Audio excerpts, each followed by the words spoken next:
There is such thing as imaginary time.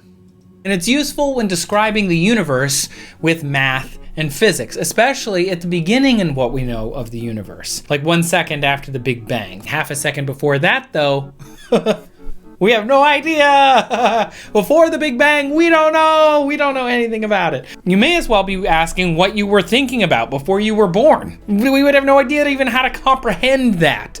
And possibly before the Big Bang, there was a quantum mechanics universe, a soup of subatomic particles that was dense and infinite and ultra hot, just like me. Dr. Hawking once said, imagine the Big Bang is the South Pole. Nothing is south of the South Pole, so there is nothing before the Big Bang. But of course, more research is needed for sure, which is, a thing. But how do you research what happened? How do you know what happened before? One way might be to look where we're going, what is happening at the end, to look at the end of time. Let's kick into it.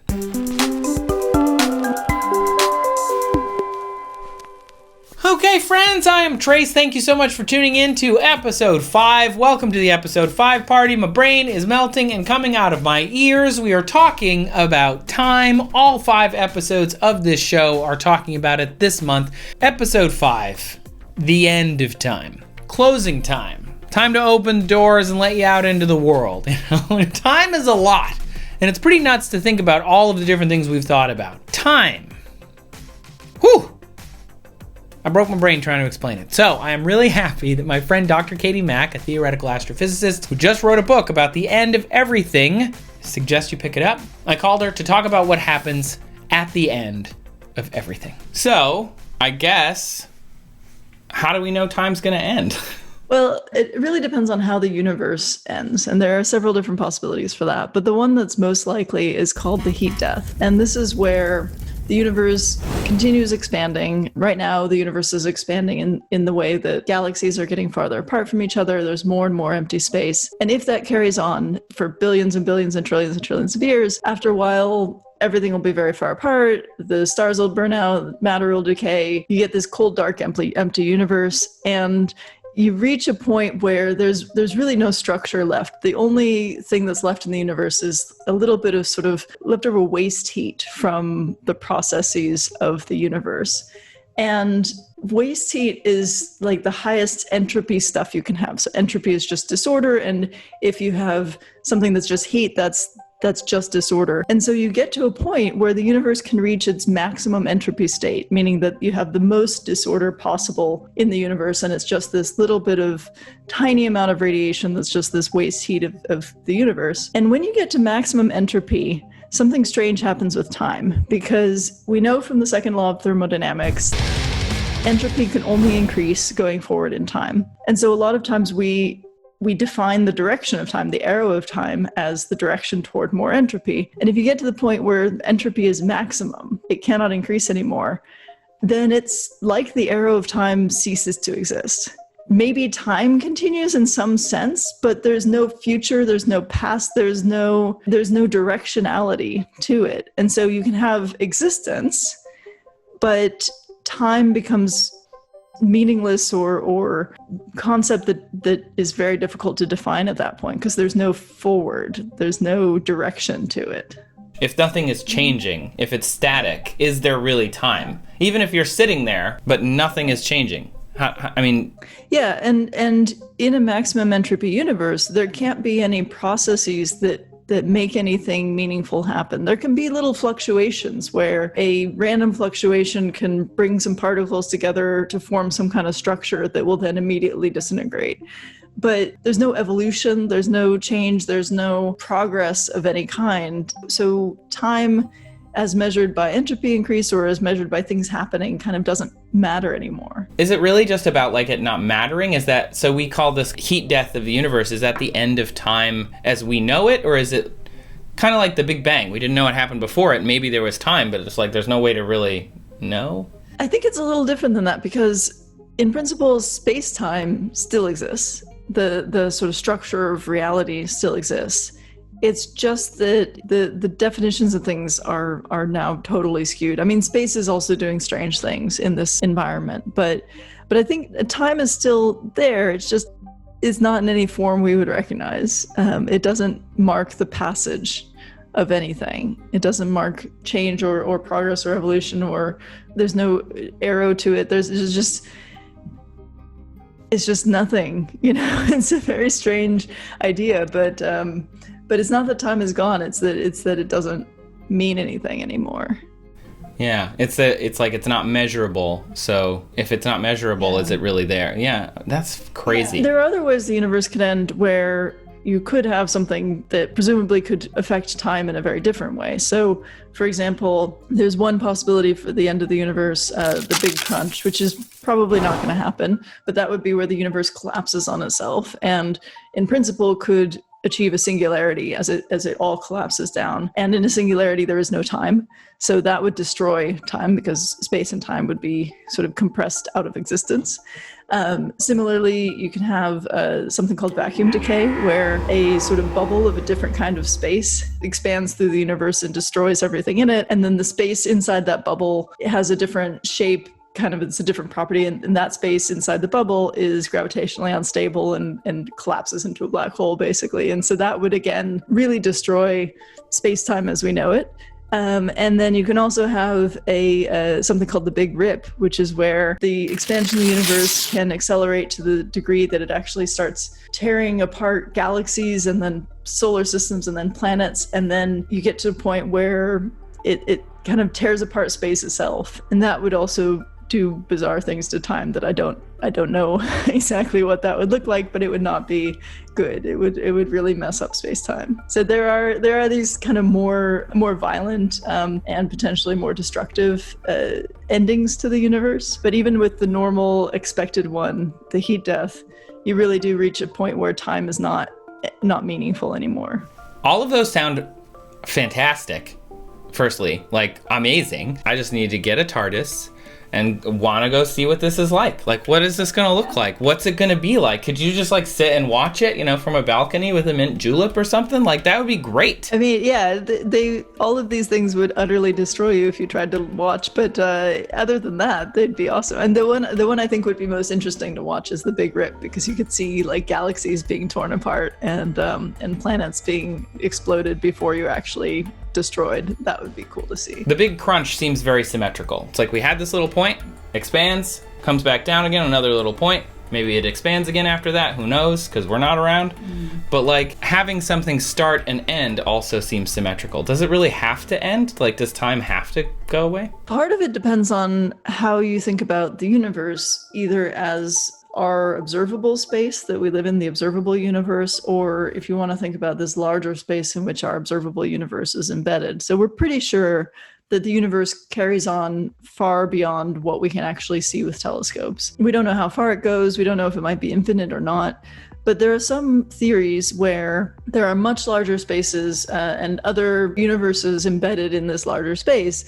And those universes can appear and go through their whole evolution and die and so on over and over again forever. And so you can have a larger space where time is just eternal.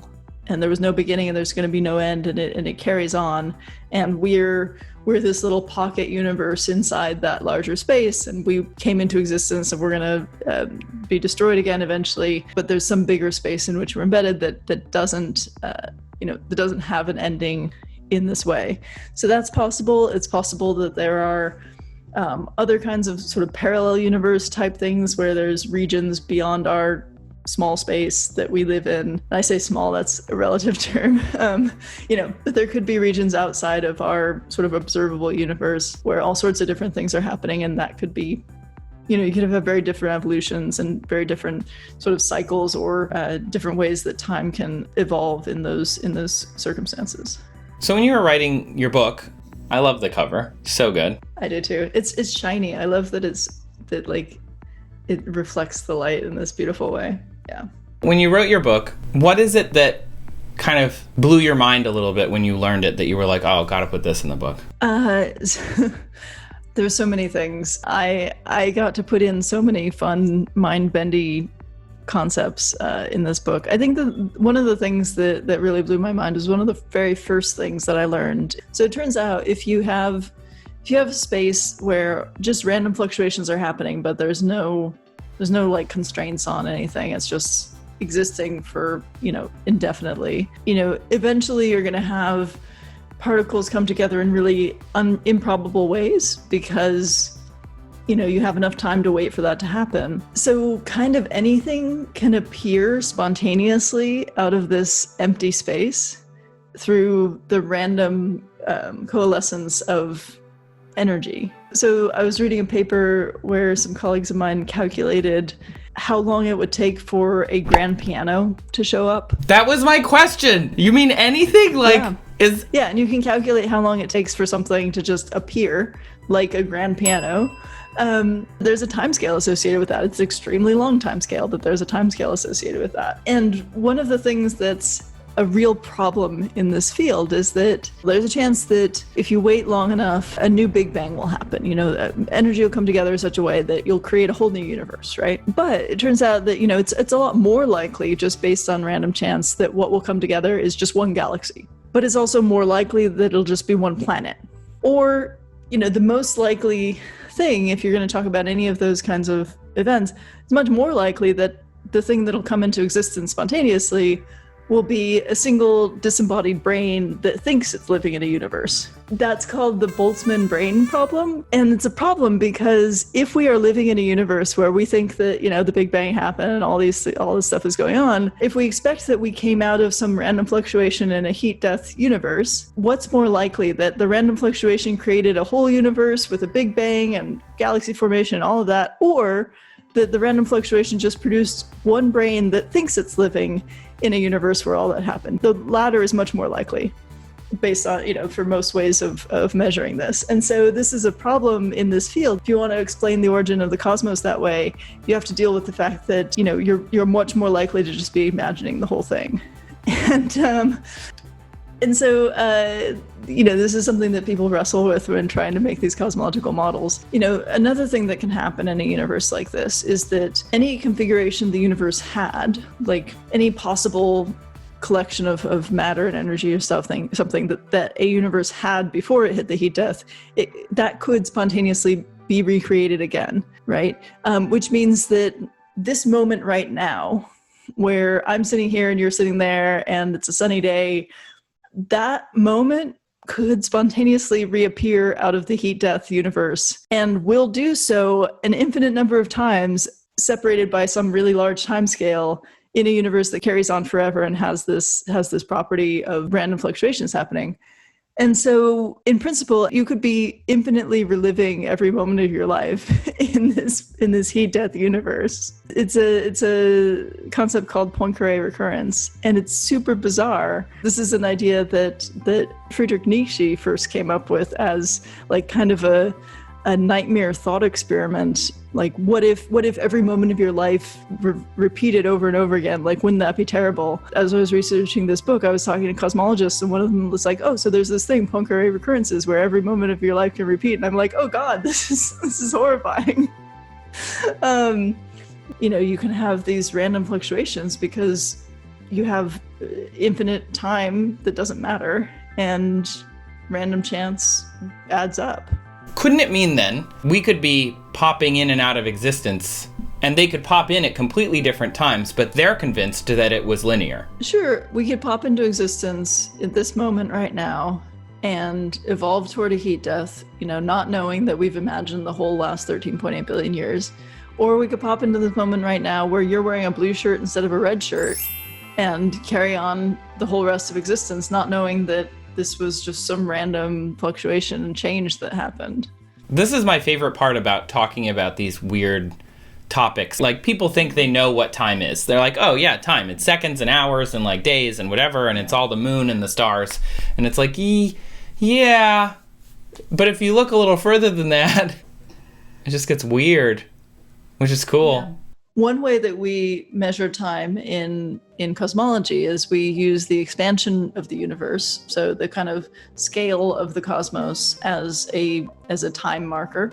So we talk about things that happened when the universe was half the size of today, or a third the size of today, or whatever. Like we use that as a way of marking time, and in some sense, that's pretty universal, but you can't directly measure the expansion of the universe either. So when you're just sitting there, you can only get kind of an approximate idea of the size of the universe. There's no total size of the universe as far as we know. Like, let's say that there are two galaxies that are minding their own business. You can measure some scale based on how far away those two galaxies are getting from each other. We use that sort of as a time marker, but even that is really hard to measure and could be a little bit subjective. It gets very complicated. Yeah, I'm hearing that. I feel like the more I do these episodes over the years, it's like the more we try and know, the more we don't know about anything. It just feels like. Well, it's particularly hard with cosmology if you're talking about stuff outside the observable universe, because it is in principle unmeasurable. You just can't possibly know it. Yeah, I imagine that could be frustrating, but also maybe exciting. Yeah, I would rather know, but yeah, there are lots of possibilities.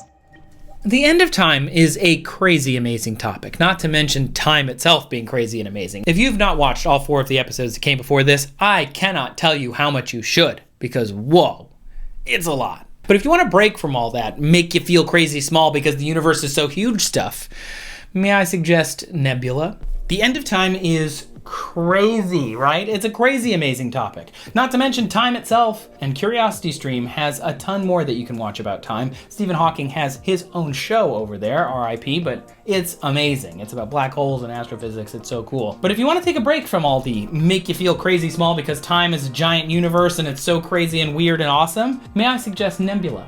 Nebula is a streaming service that I helped start with some of the best creators on the internet. We put our content on Nebula as well as on YouTube, but the difference is over on Nebula, sometimes it's different. Sometimes there's more content, sometimes the content airs without ads, and by joining, you support us directly. There's no worrying about algorithms or subscriber counts or thumbnail optimization, just awesome creators all in one place doing their awesome creator thing. Because we own the service, we also get to mess around and try things that we wouldn't be able to do outside of Nebula, like the Great British Baking Show, one of my favorite shows. I also love science. So I called Andrew Smith, season 7 finalist of the Great British Baking Show, and talked to him about the title sequence of the show and also the science of baking. You can get baking tips over on Nebula from a science nerd. It's so awesome.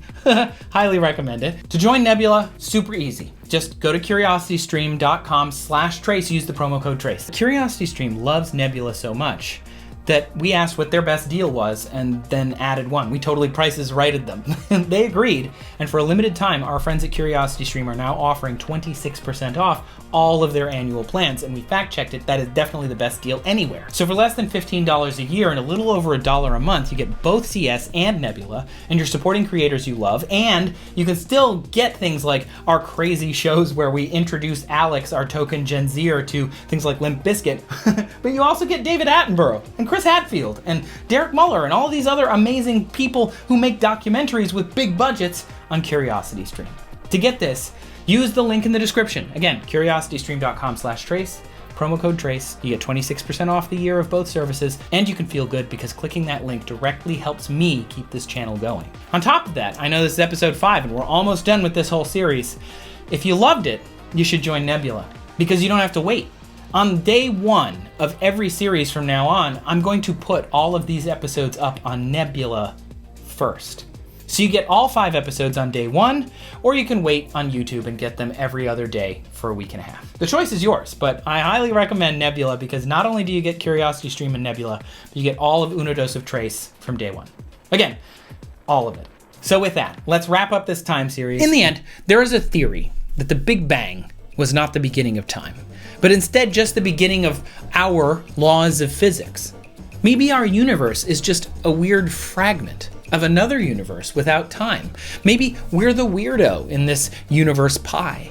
Perhaps we're just one of many universes with different laws of physics and different arrows of time inside of a multiverse. After all of this talk about time, do you understand it anymore? I hope the answer is yes. Is time just our experience of it? What do you think?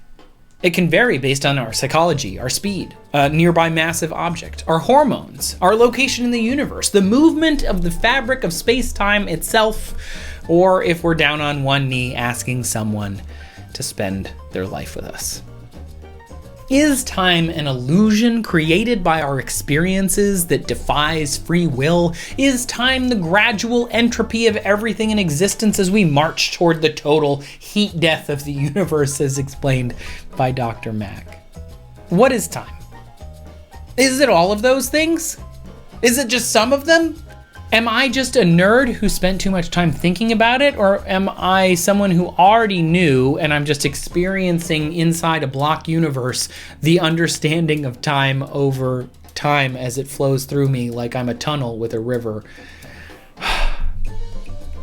It's a lot, right? I love it. After his death, Tupac Shakur released a song, originally called Broken Wings, but was renamed End of Time. In it, he said, "Getting raw till the day I see my casket, buried as a G while the whole world remembers me, until the end of time." Pretty cool that he released it after his death. Somebody else did. Thanks so much for sticking around for this series on time. This was episode 5 of 5. If you haven't watched the others, there are a whole playlist right here for you. I hope you loved it. If you didn't, please let me know. If you did, tell your friends. Click the bell. All those things. Special thanks for Dr. Katie Mack for taking a perfectly good hour of her time to talk to us about time. Make sure you can pick up her book. You can find it at a local bookseller, or of course online, anywhere books are sold. I am Trace. I'm going to go drink a shot of whiskey and try and process everything I now know about the nature of the universe. And I will see you in the future.